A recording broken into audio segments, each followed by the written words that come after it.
بايعت خير الورى باللوي والخلم لوجه رب الورى ذي اللوي والخلم.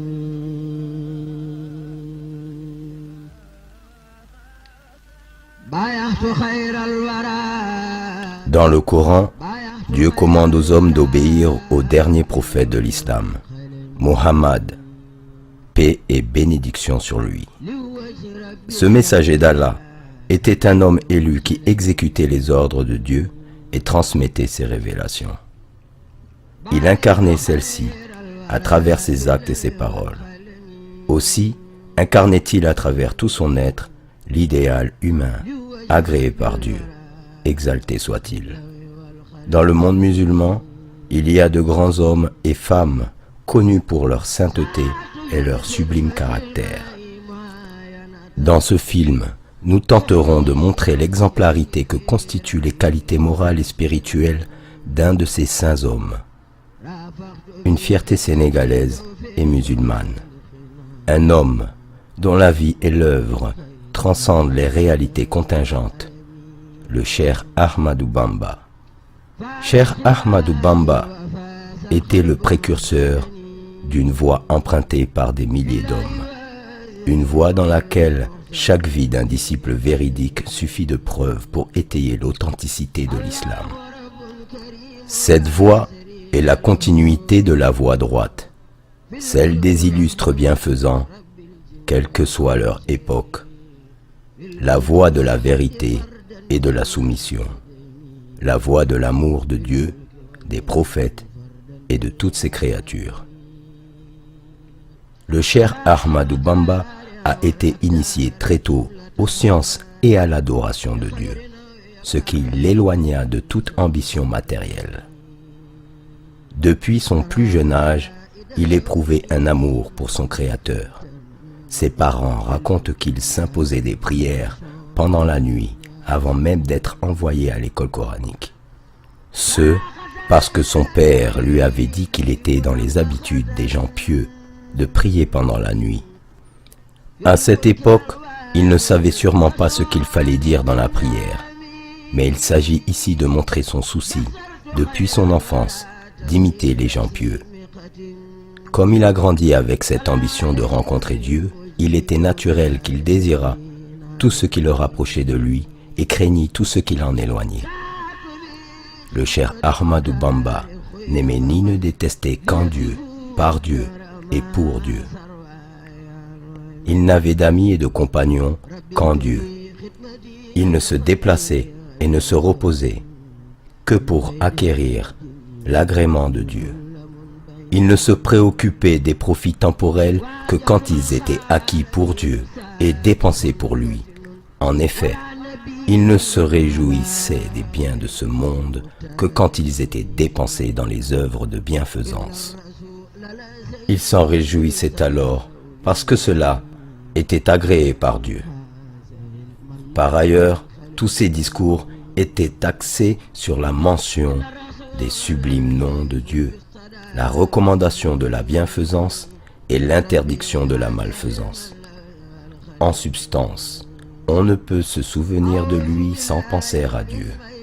Certes, il est l'un des meilleurs parmi les hommes, car, comme le dit le messager de Dieu, la meilleure personne dont on doit rechercher la compagnie est celui dont la vue nous rappelle Dieu, dont les paroles augmentent notre science et dont les actes vous font penser à l'au-delà.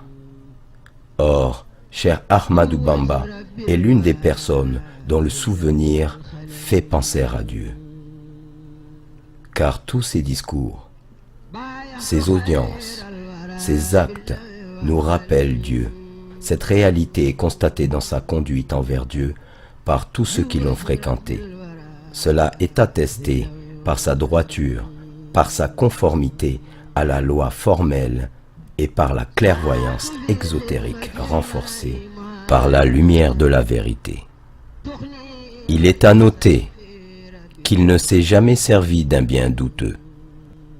Et parmi les nombreuses offrandes que les gens lui amenèrent, Il n'en utilisa que celles qu'il savait légalement acquises.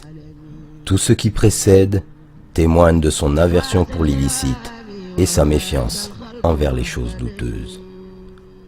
De plus, son attachement au Coran et l'estime qu'il lui accordait étaient sans précédent. C'est le Coran qui l'a guidé dans sa quête de l'agrément divin. Durant toute sa vie, il n'a d'ailleurs jamais cessé de glorifier le Saint-Coran et de magnifier sa grandeur. Aussi, récitait-il le Coran fréquemment. Sa récitation se poursuivait durant les heures du jour et de la nuit.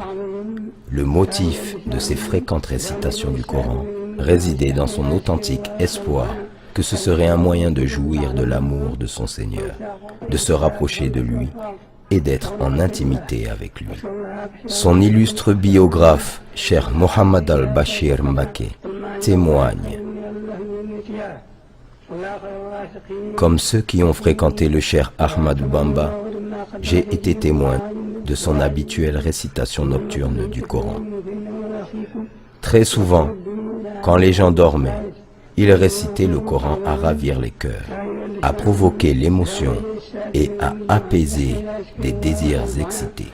Mais il était rare qu'on se réveillât à une heure quelconque de la nuit en jetant un coup d'œil vers sa maison sans l'entendre réciter le Coran. Une de ses activités nocturnes consistait à se promener dans les allées propres aménagées à cet effet, où il récitait le Coran tout comme il veillait à le faire dans chaque coin de sa vaste maison animée. Ses chambres étaient séparées par de vastes chemins, dans des baraques à l'ombre, toutes remplies d'exemplaires du précieux Coran. Le sol de cette maison était devenu bien aplani, tellement le cheikh s'y promenait en récitant le Coran. Sa maison était meublée de tapis somptueux, égaux et moelleux, dont certains valaient 1 ou plusieurs milliers de francs de l'époque, et d'autres des centaines de francs, tous déployés pour abriter des exemplaires du Coran. Les cours de la maison étaient proprement aménagés pour les promenades accompagnées de récitations du Coran. En outre, il était rare que le cheikh pénétrât dans une de ces chambres de cette maison sans y effectuer une prière de 2 rakas. Aussi, ordonnait-il à chaque fois qu'il érigeait un nouvel édifice au lecteur du Coran d'y effectuer nuit et jour un grand nombre de khatmas.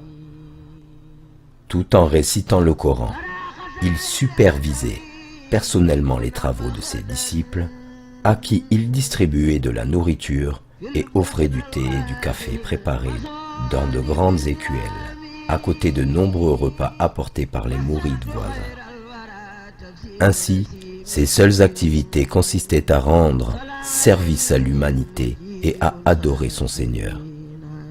C'est ce qui fit dire à Cheikh Sidiya Baba, l'un des piliers de la tariqa Qadriya et l'un de ses plus grands dignitaires en Mauritanie: le seul défaut d'Ahmadou Bamba, c'était son dévouement au culte de son Seigneur et son souci constant d'être utile aux hommes.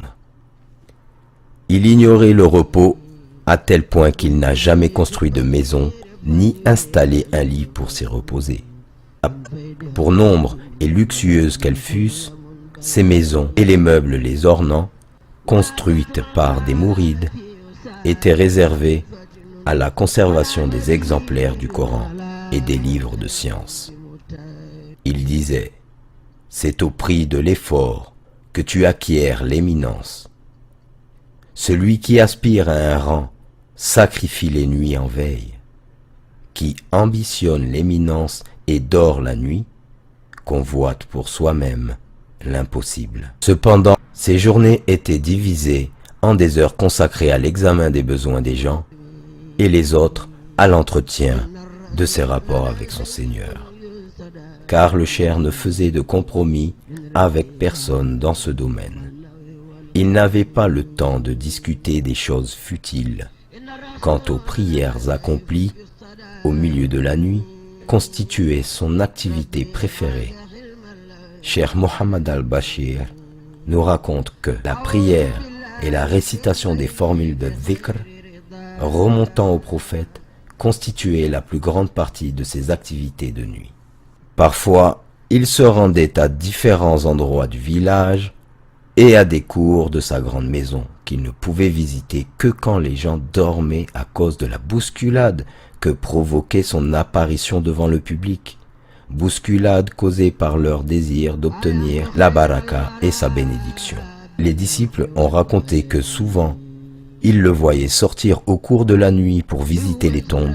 En somme, ses activités diurnes étaient ininterrompues et comportaient toutes sortes d'œuvres surérogatoires. En bref, il considérait ce bas monde comme un court passage où l'on doit réaliser le maximum de bien pour pouvoir obtenir les meilleures récompenses dans les deux mondes.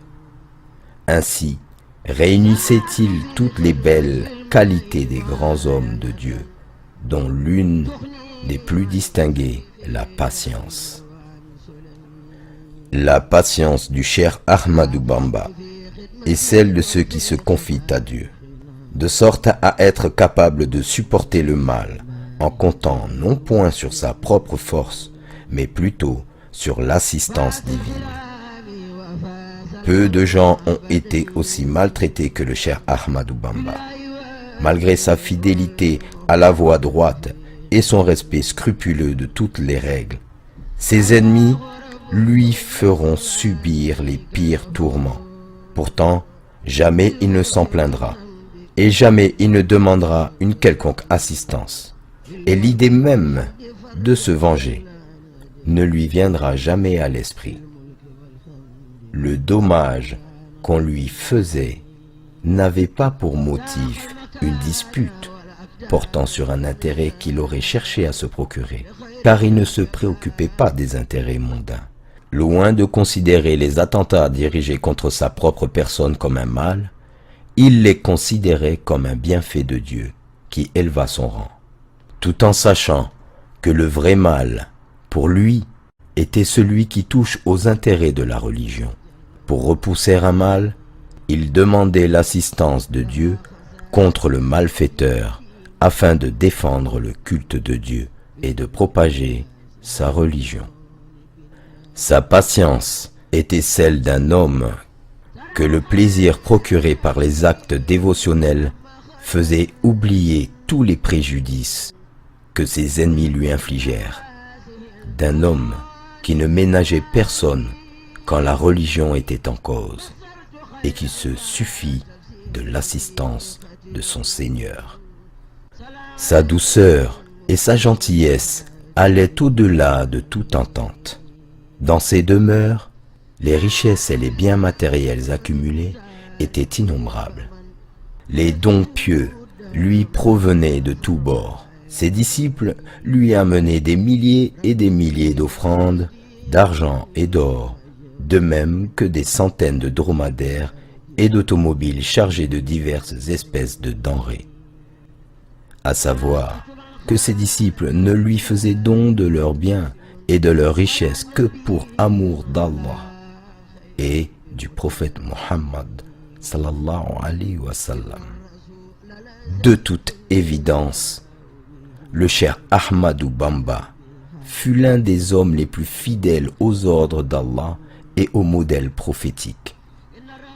La foule nombreuse des donateurs, des quémandeurs en tout genre et des autres visiteurs se succédèrent nuit et jour à sa demeure. Néanmoins, il les traitait tous avec une bonté spontanée.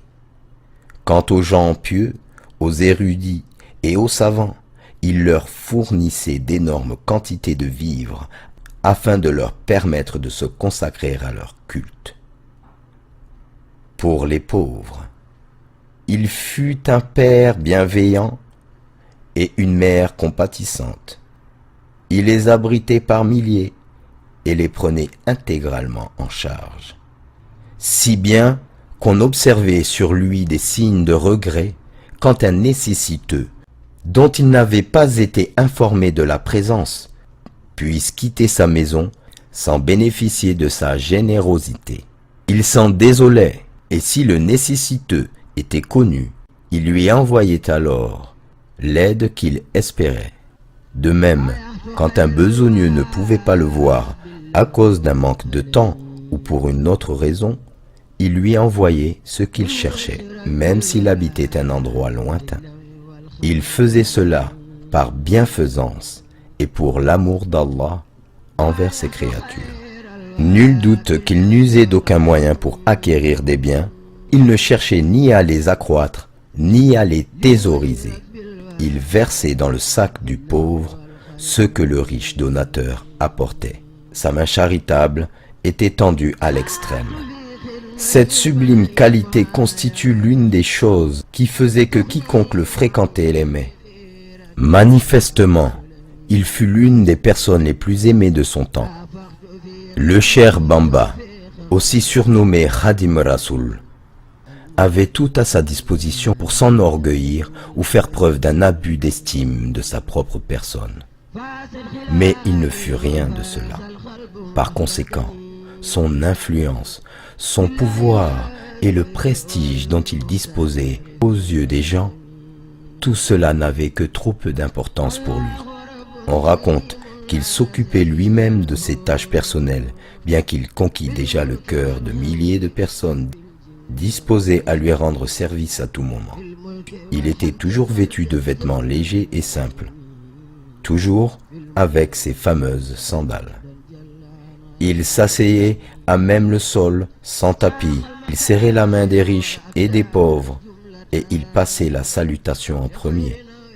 Il ne négligeait ni ne rabaissait ce à quoi il était invité.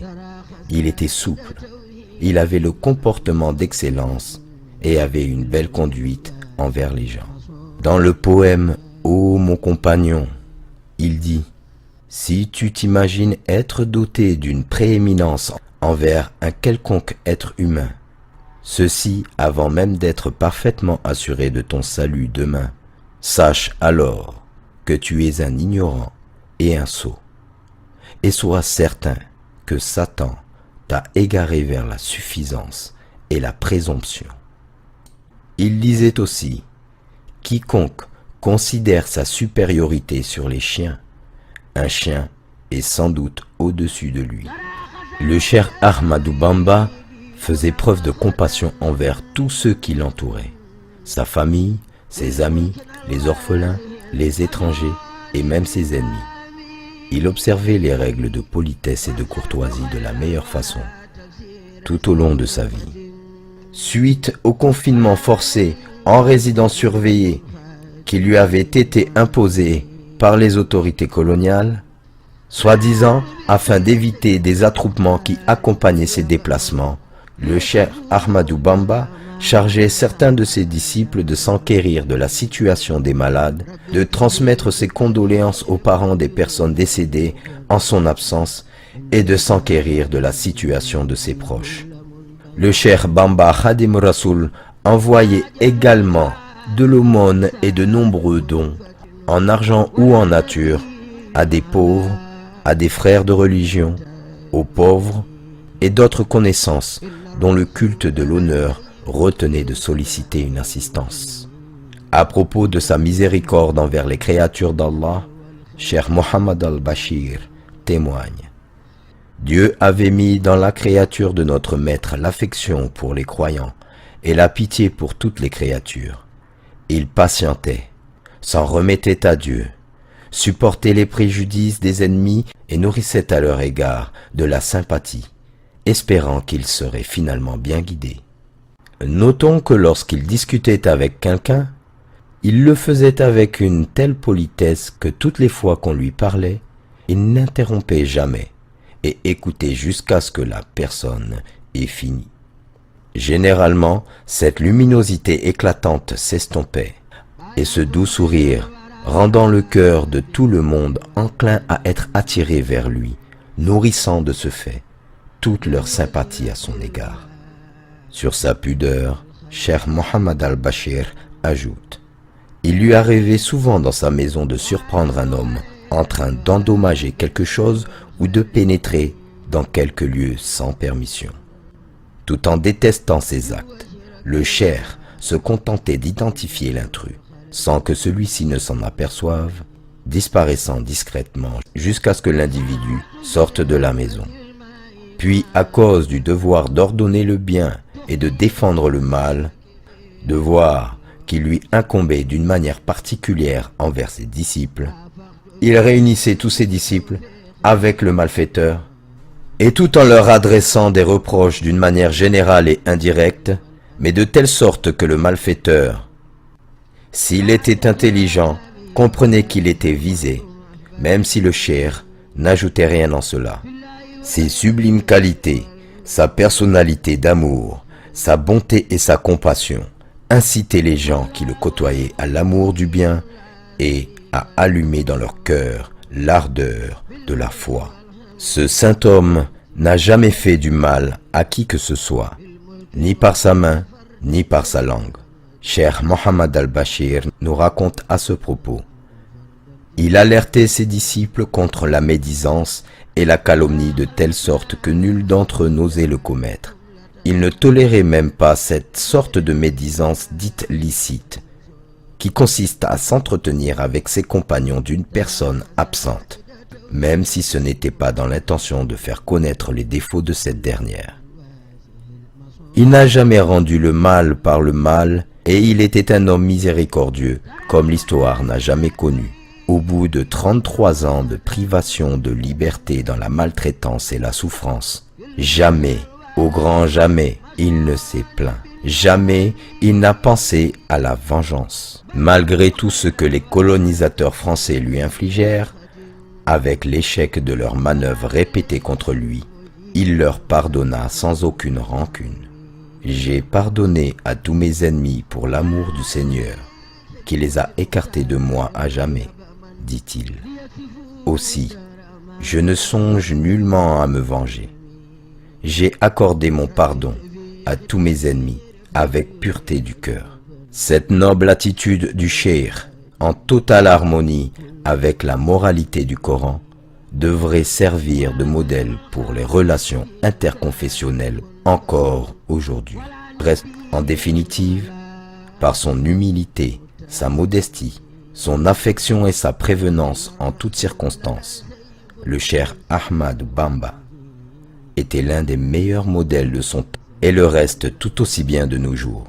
À savoir qu'il ne s'écoule pas un moment où le cheikh n'est pas au centre de toutes les préoccupations de milliers de personnes sur l'ensemble du territoire national sénégalais et bien au-delà. Même ses ennemis, après lui avoir infligé toutes sortes de souffrances, finirent par reconnaître ses qualités supérieures. En 1913, Antoine Martin Lasselve fut nommé administrateur du cercle de Diourbel par la France. À l'issue de sa mission, en 1915, M. Lasselve adressa aux instances supérieures de l'AOF un rapport dans lequel il affirmait ceci au sujet du cheikh. Ce cher Bamba détient certes une puissance innée dont la raison ne parvient pas à saisir la source et expliquer la capacité de forcer la sympathie. La soumission des hommes à lui est extraordinaire et leur amour pour lui les rend inconditionnels. Il semble qu'il détienne une lumière prophétique et un secret divin semblable à ce que nous lisons dans l'histoire des prophètes et leur peuple. Celui-là, le cheikh, se distingue toutefois par une pureté de cœur, par une bonté, une grandeur d'âme, et un amour aussi bien pour l'ami que pour l'ennemi, qualités dans lesquelles ses prédécesseurs l'auraient envié, aussi grandes que fussent leurs vertus, leur piété et leur prestige. Les plus injustes des hommes et les plus ignorants des réalités humaines sont ceux qui avaient porté contre lui de fausses accusations consistant à lui prêter l'ambition du pouvoir temporel. Je sais que les prophètes et les saints qui menèrent des guerres saintes les ont faites sans disposer de la moitié de la force dont dispose ce cheikh. Ce beau témoignage de Martin Lasselve suffit à jauger, pour toute personne de bonne foi, la grandeur de cette figure de l'histoire, qui demeure un océan au milieu d'un désert, tant il regorge de trésors et tant il semble si difficile de l'appréhender. Il existe des valeurs universelles qui ne poussent pas les individus à se dénaturer, mais plutôt à se rapprocher de notre nature spirituelle, les intégrer et les mettre en exergue pour la victoire jaillissante de la véracité. Mais l'homme ne vaincra que lorsqu'il réalisera l'équilibre nécessaire à sa spiritualité, en renouant avec son essence éthérique à la réalité de ce bas monde. J'ai certes été envoyé pour compléter les nobles caractères, pour citer le prophète Muhammad sallallahu alayhi wa sallam à ses compagnons. Le cher Ahmadou Bamba Khadim Rasoul enseigna et éduqua ses disciples en ce qui leur serait plus profitable dans le monde terrestre et dans le suivant. Il leur enseigna tout ce qui authentifie leur croyance en l'unicité divine, les incitant à la pratique religieuse de la plus belle manière qui soit, nourrissant leur amour à Dieu, au prophète Muhammad sallallahu alayhi wa sallam et aux gens de bien. Ce faisant, il inculqua à ses disciples le mode de vie à adopter vis-à-vis de leurs prochains, mais aussi l'amour, la compassion qu'il faut nourrir envers eux, si bien que cela les protégerait de tout mal susceptible de nuire à leurs âmes. C'était un homme intègre qui transformait quiconque le fréquentait. Son attitude, faite de compassion, de tolérance, de compréhension et de patience, fut la voix qui fit naître dans les cœurs un profond amour pour l'islam et le prophète Muhammad. Que la paix et la bénédiction d'Allah soient sur lui.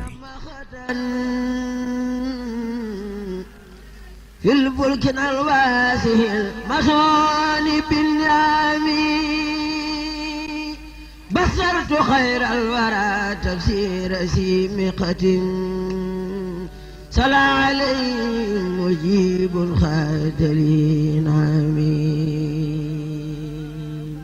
ساعة بخدمة المختار خيب من ليكفوا الدار ما سروا